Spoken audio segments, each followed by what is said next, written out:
26 na milyong pisong halaga ng puslit na troso ang naharang ng Bureau of Customs sa North Harbor sa Maynila.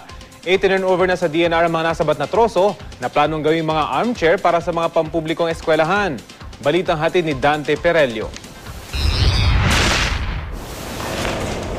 Mga sako ng bigas at asukal ang idineklarang laman ng 62 containers na ito na sinubukang ipuslit sa North Harbor ng Manila International Container Port mula Davao City. Pero nang buksan, mga smuggled lumber na tinatayang nasa 520,000 board feet at nagkakahalaga ng 26 million pesos.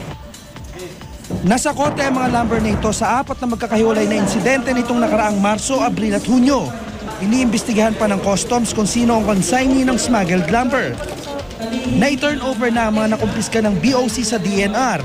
I-donate naman ito ng DNR sa TESDA para gawing mga armchair. Popondohan ng PAGCOR ang paggawa ng armchairs. Nakakatuwa makita na yung mga ahensya ng pamahalaan ay nagkakaisa para maghatid ng serbisyo. At interconnected tayo lahat.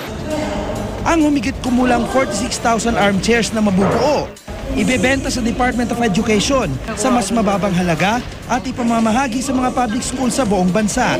Nabibigyan pa ng pagkakataon na matrain yung ating mga kababayan. Yung education component, nandito ang TESDA para tulungan sila sa kanilang kaalaman at kasanayan. Meron din pong livelihood component sapagkat yung mga trainees natin, binabayaran natin, kumikita po sila.